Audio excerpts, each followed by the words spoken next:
Halo, selamat sore. Assalamualaikum warahmatullahi wabarakatuh. Perkenalkan, nama saya Anton Saputra. Saya dari Jaya Teknik AC. Kali ini saya akan membahas masalah tips dan trik bagaimana cara memilih AC sebelum kita membeli AC. Take me back to a place where I felt at home. Take me back to a day when we weren't alone. Take me back to an age when the world felt small.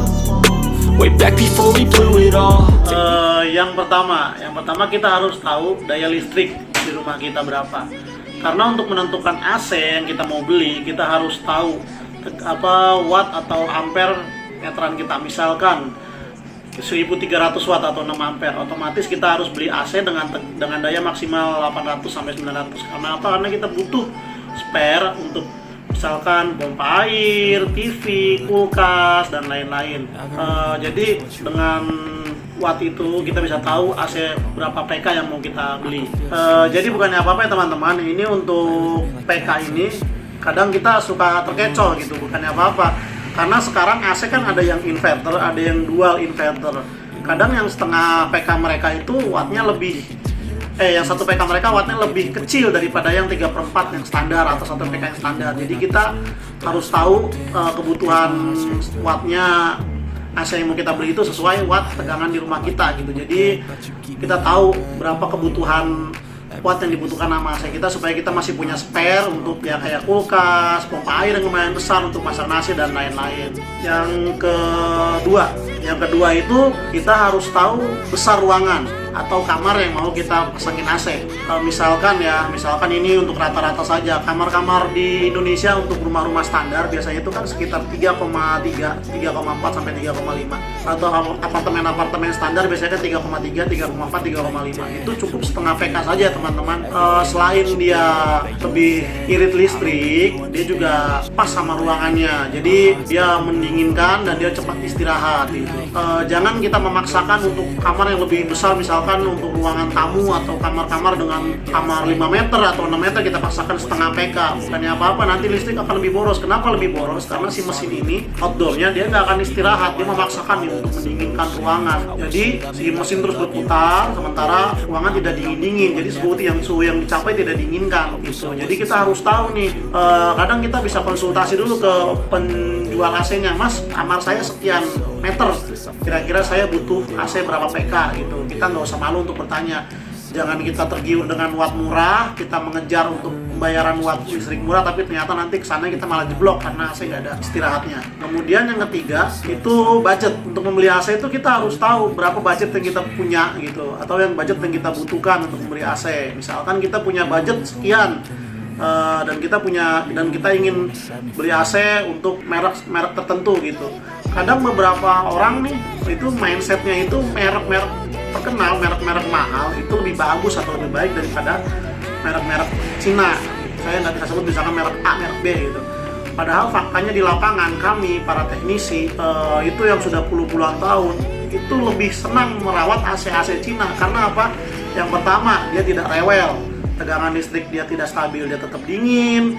Yang kedua, kadang perawatan untuk konsumen yang suka telat, yang suka males nggak inget servis, itu dia lebih nakal, AC lebih kuat gitu. Jadi tidak cepat merusak spare part. Yang ketiga, dingin juga pasti lebih dingin AC Cina karena wattnya, meskipun wattnya tidak terlalu kecil, tapi kalau dibandingkan sama kompetitornya dari AC bermerek itu mungkin wattnya agak lebih besar sedikit, tapi dingin mereka lebih dingin, jago dibanding AC merek. Cuman ya itu masing-masing pribadi sih. Kadang-kadang kan ya mungkin karena sudah percaya merek atau karena gengsi atau karena apa kan. Jadi kalau itu bisa dikonsultasikan sama keluarga. Misalkan apa mau AC yang bermerek ini, cuman ya seperti saya bilang tadi, bermerek belum tentu lebih baik daripada yang tidak bermerek. Mungkin buat referensi bisa atau ke ruko-ruko atau ke kantoran bisa lihat AC-nya rata-rata AC Cina gitu. Untuk bermerek pun biasanya mereka pakai bermerek yang mahal sekali ya, jadi lebih awet gitu. Yang keempat itu jenis atau tipe AC yang kita inginkan. Jadi dari situ kita bisa tahu untuk biaya atau nominal listrik per bulannya dan untuk biaya perawatan ke depan per bulannya. Biasanya untuk AC yang bermerek, yang AC terkenal itu memang dia menekan di watt. Jadi wattnya itu pasti dia sangat ditekan, sehingga low watt, lebih irit untuk pembayaran per bulannya. Apalagi yang sudah inverter, sekarang kan teknologi AC ini udah yang inverter, yang dual inverter, yang multi. Jadi mereka menekan supaya pembayaran listrik itu lebih ringan. Cuman ada satu hal yang harus digarisbawahi, dengan teknologi yang sekian tinggi, yang semakin tinggi tersebut, kita juga harus mempertimbangkan ke depan.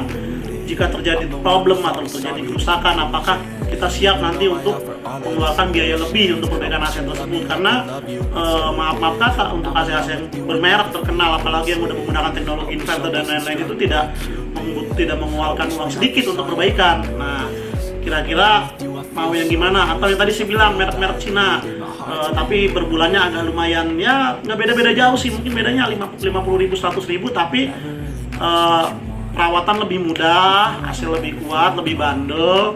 Ya tadi saya bilang lebih dingin gitu. Ya cuman itu kembali pribadi masing-masing ya, karena budget kan setiap orang berbeda-beda. Bisa gengsi juga, bisa percaya merek juga. Kita kalau itu nggak bisa memperdebatkan. Nah ini yang terakhir nih, yang penting, jangan sampai lupa. Yang kelima, posisi pemasangan. Kadang ini orang suka menyepelekan masalah posisi pemasangan ini. Contoh, AC kecil, ruangan kecil nih, hanya 3,3, 3,4. Mereka belilah setengah PK, tapi mereka masangnya jauh. Contoh, mereka masang di lantai 1 di kamar, tapi odoro taruh di lantai 3, atau taruh AC di kamar belakang, odoro di depan, yang harus menghabiskan pipa sampai 6 meter, 7 meter, bahkan 10 meter. Dari situ teman-teman semua, rekan-rekan semua harus tahu bahwa AC itu butuh yang namanya napas gitu untuk sirkulasi. Jadi misalkan AC setengah PK itu maksimal standar itu 5 meter, 7 meter saja mereka sudah agak berat gitu. Mungkin untuk dingin-dingin awal pertama pasti dingin, nanti berjalan 6 bulan, setengah tahun itu dingin pasti berkurang. Karena apa? Karena dingin itu udah habis di pipa gitu. Jadi itu harus dipikirkan. Jadi untuk pemasangan kita harus pikirkan juga. Toh pemasangan pun nanti mempengaruhi ke perawatan berikutnya. Jadi perawatannya mudah atau tidak. Karena kan beberapa toko nih, kalau misalkan beli di toko, beberapa toko itu hanya memikirkan memasang. Toh yang merawat bukan saya. Kadang mereka tidak memikirkan itu. Sementara yang merawat susah untuk menjangkaunya, untuk merawatnya. Jadi ujung-ujungnya apa? Mereka tidak cuci itu outdoornya, mereka tidak pantau itu outdoornya, mereka tidak cek, hanya mereka cuci indoor. Selesai, tiba-tiba beberapa bulan AC rusak. Nah itu, jadi kita harus tahu. Kadang PK juga berpengaruh dari lokasi pemasangan. Jadi misalkan kamar 3x4, tapi memasang harus butuh 10 meter pipa. Nah itu kita jangan beli setengah PK, kita harus beli 1 PK. Gitu. Karena apa? Karena dinginnya akan habis di pipa dulu. Dan AC juga outdoor pasti akan bermasalah karena dia bekerja keras, tidak ada istirahatnya, ruangan tidak dingin-dingin. Itu lokasi pemasangan itu penting banget untuk para teknisi seperti kami gitu. Dan untuk kenyamanan ibu juga atau bapak juga, misalkan masalah perawatan, nggak mau dong bapak ibu indoor dicuci, katanya udah selesai mas dicuci, padahal mesin nggak pernah dicuci atau mesin jebol gitu. Itu harus diperhatikan ya, karena semakin mudah perawatan, semakin mudah pemasangan, perawatan pasti akan lebih mudah, lebih gampang, dan AC juga pasti akan lebih terawat, lebih dingin. Terima kasih.